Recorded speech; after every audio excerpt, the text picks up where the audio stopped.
Hello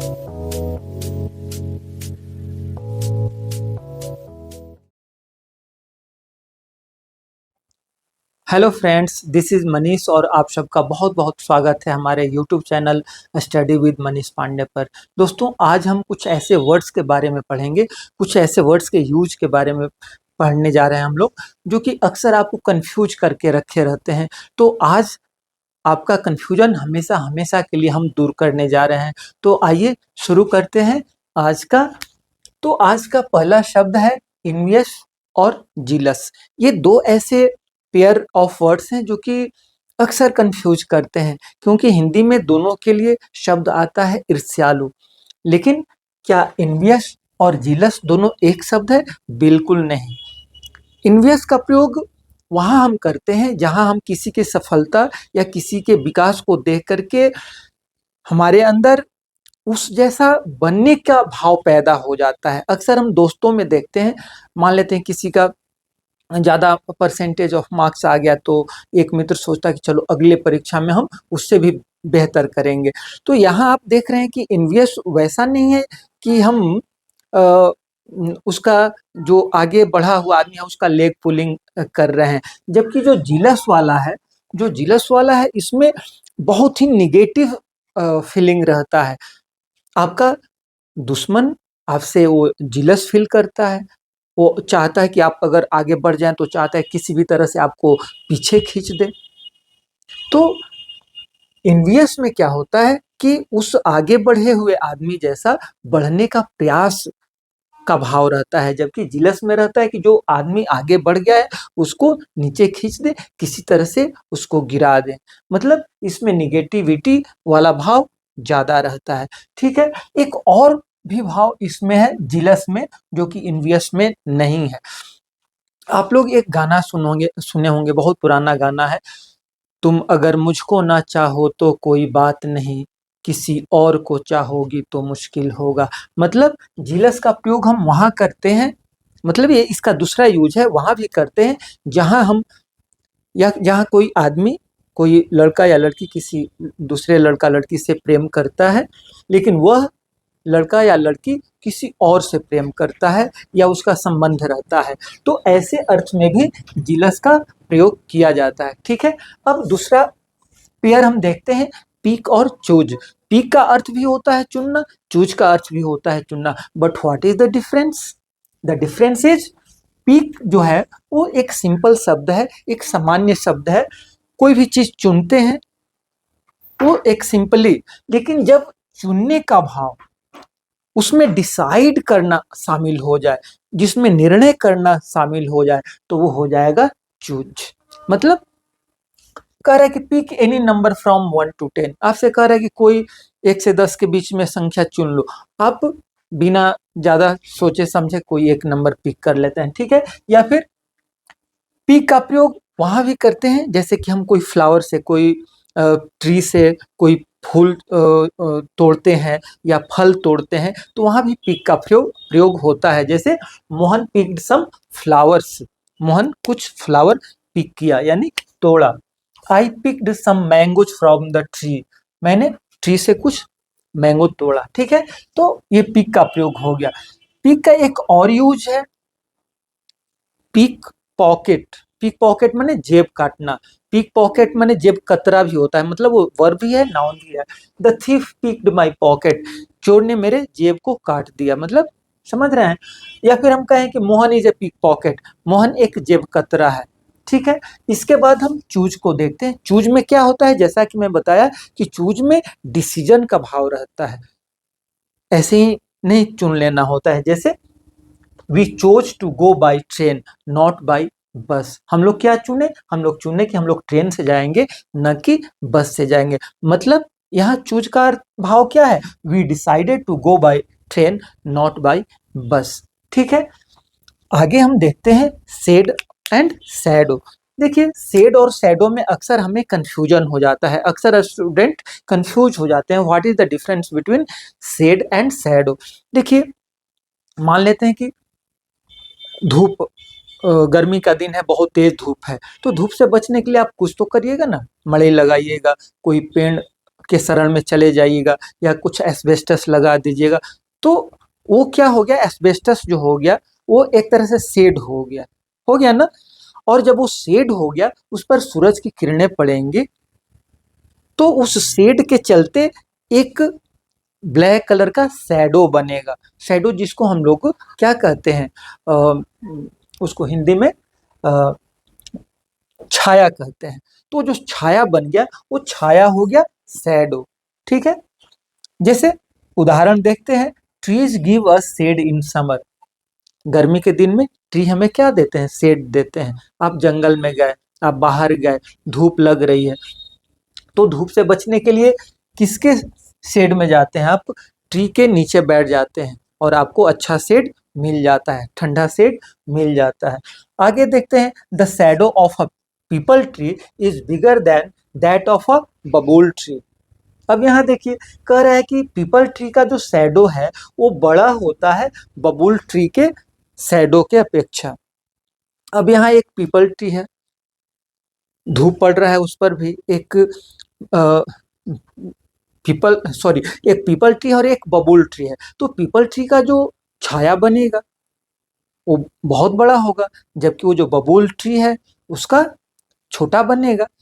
ऐसे शायद विज्ञान की भाषा में बबूल को ट्री न मान करके शायद बुशेज एंड श्रब्स कुछ माना जाता है, लेकिन हम लोग तो हिंदी में पढ़े हैं कि बोया पेड़ बबूल का तो आम कहाँ से हो। तो हाँ, तो हम लोग बबूल को पेड़ ही मानते हैं। खैर कोई बात नहीं है। तो अब आपको शेड और शैडो में डिफरेंस समझ में आ गया होगा। ठीक है, शेड से शैडो बनता है। ठीक है, अब जैसे कि मैं यहाँ खड़ा हूँ और मेरा जो शैडो बन रहा है, हल्का सा छाया जो बन रहा है वो शैडो हो गया। चलिए आगे देखते हैं। अब यहाँ कुछ और इम्पोर्टेंट वर्ड्स यहाँ मैं लिखा हूँ, आप देख सकते हैं। पहला है गैदर, कलेक्ट, एकुमुलेट, अमास। गैदर माने भी इकट्ठा करना होता है, कलेक्ट माने भी इकट्ठा करना होता है, एकुमुलेट माने भी इकट्ठा करना होता है, अमास माने भी इकट्ठा करना होता है। ये तो बहुत ही कंफ्यूजन की बात है, एकदम दिमाग का धुआं धुआं कर दिया। लेकिन कोई बात नहीं, आइए हम देखते हैं। देखिए, गैदर का प्रयोग हम करते हैं जब कोई चीज भिन्न भिन्न जगहों से कोई वस्तु को इकट्ठा करते हैं, है ना, गैदर करना होता है। लेकिन जब हम भिन्न भिन्न व्यक्तियों से या भिन्न भिन्न जगहों से वस्तुओं को ला करके इकट्ठा करते हैं तो वो होता है कलेक्ट करना। ध्यान दीजिएगा, गैदर होता है कि बिखरी हुई जो वस्तुएं हैं उसको आप इकट्ठा कर रहे हैं। एक और चीज होता है गैदर का, वस्तुओं का इकट्ठा करना या लोगों को इकट्ठा करना या लोगों का इकट्ठा हो जाना। ध्यान दीजिएगा बात पर, वस्तुओं का इकट्ठा होना या फिर लोगों का इकट्ठा हो जाना या लोगों को इकट्ठा कर देना, दोनों चीज है। People gather to see the injured child. People gather हो गए, इकट्ठा हो गए, क्या देख करके, चोटिल बच्चा को देख करके, इंज्योर्ड बच्चा को देख करके। ठीक है, इसके बाद है कलेक्ट। कलेक्ट में मैं क्या बताया कि कलेक्ट में क्या होता है कि कोई व्यक्ति किसी दूसरे आदमी से, भिन्न भिन्न आदमी से, भिन्न भिन्न जगहों से कोई वस्तु को कलेक्ट करता है। जैसे Mohan collected data from various websites. Mohan ने डेटा कलेक्ट किया, कहाँ से कलेक्ट किया, फ्रॉम वेरियस वेबसाइट्स, भिन्न भिन्न वेबसाइट से। दूसरा है the police collected evidences in the murder case. Police ने मर्डर केस में क्या कलेक्ट किया, एविडेंसेज इकट्ठा किया। तो जो एविडेंस इकट्ठा किया हुआ होगा, अलग अलग लोगों से पूछताछ किया होगा, अलग अलग जगहों पर गया होगा और वो एविडेंस कलेक्ट कर लिया। बात आ गई समझ में।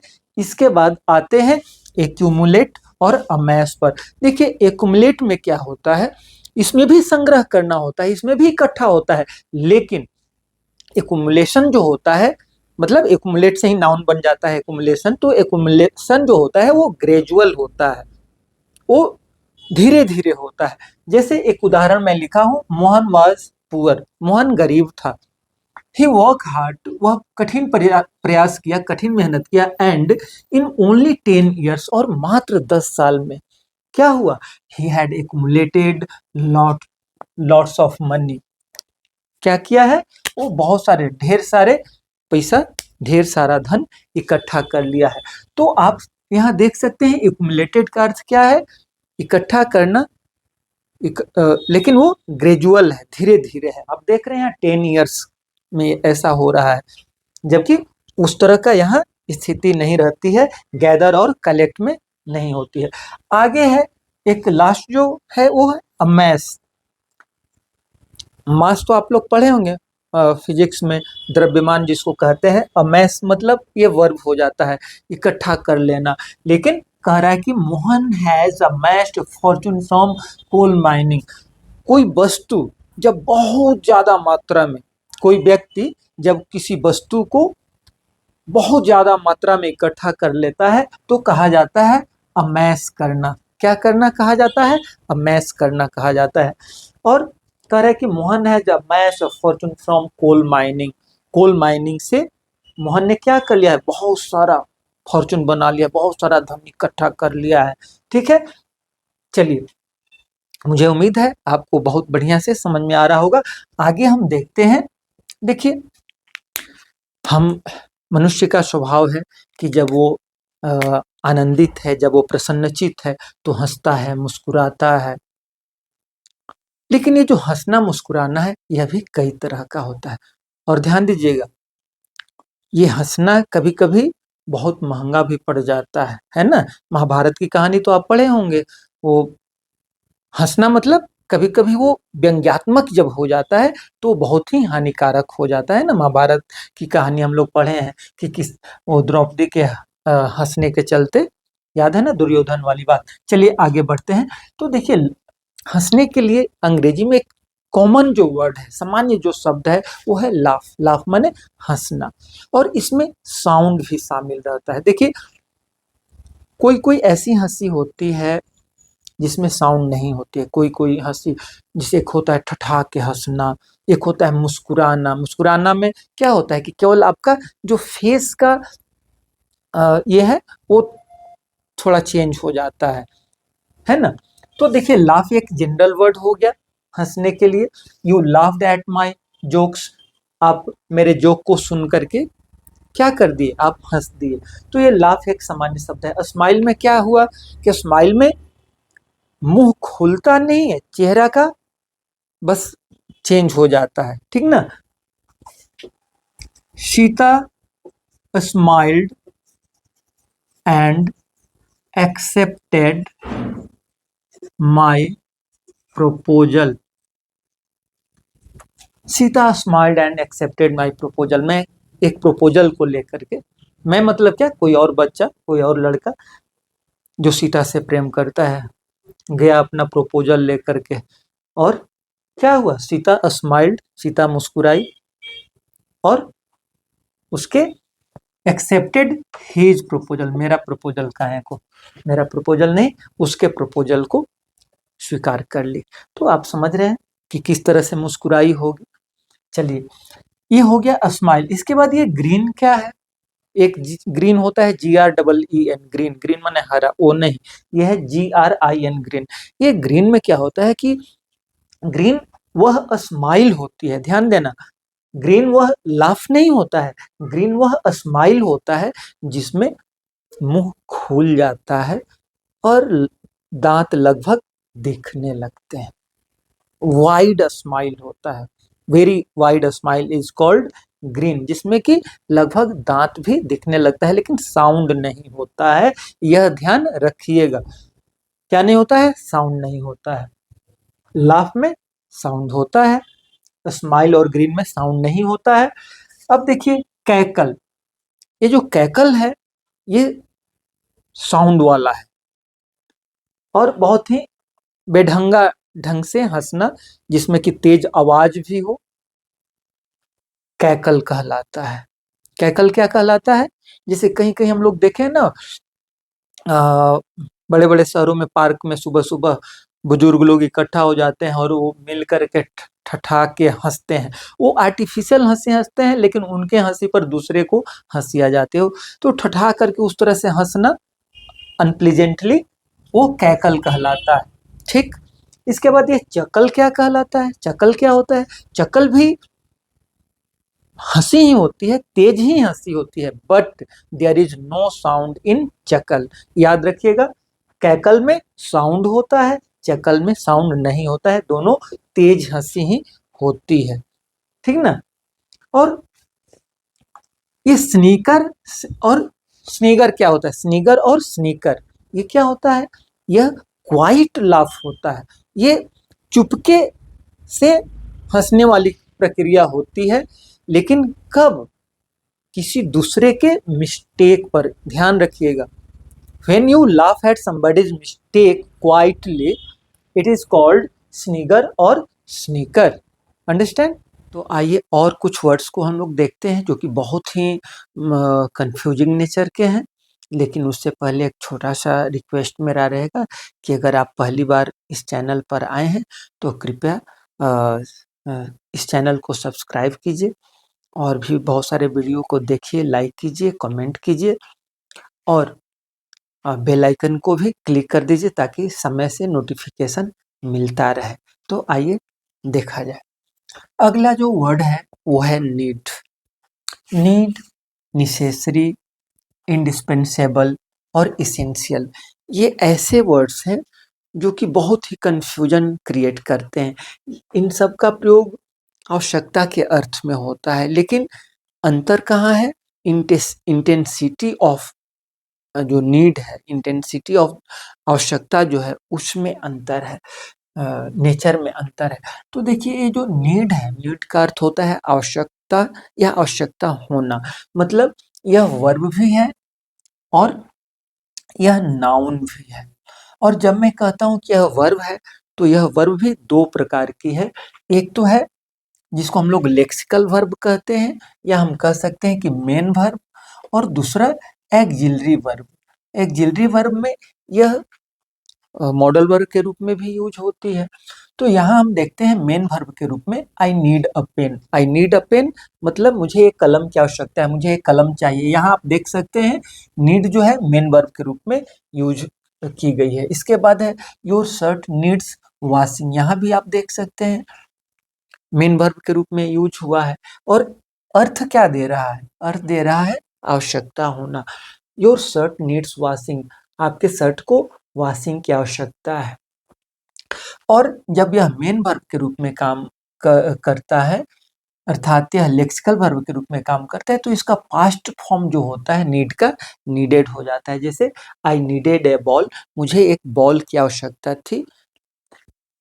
अब हम देखते हैं कि यह एक्जिलरी वर्ब के रूप में कैसे काम करता है। जैसे I need not go there, मुझे वहां जाने की कोई आवश्यकता नहीं है, I need not go there. I need not have gone there, अब देखिए यहाँ क्या हो गया, है प्लस क्रिया का तीसरा रूप आ गया है, नीड नॉट। अर्थात क्या कहते हैं, नीड का प्रयोग जब एक्जिलरी वर्ब के रूप में होता है तो इसका पास्ट फॉर्म हो जाता है need not have. Need not का past form need not have और क्रिया का तीसरा रूप। और अगर ये जो क्या कहते हैं बिना नॉट का रहता है तो इसका पास्ट फॉर्म हो जाता है नीड हैव और क्रिया का तीसरा रूप। ठीक है, I need not have gone there मतलब मुझे वहां जाने की आवश्यकता नहीं थी, इसके बावजूद भी मैं चला गया, इसका तो भाव यही निकल रहा है। इसके बाद जैसा कि मैं बताया कि नीड का प्रयोग नाउन के रूप में भी होता है।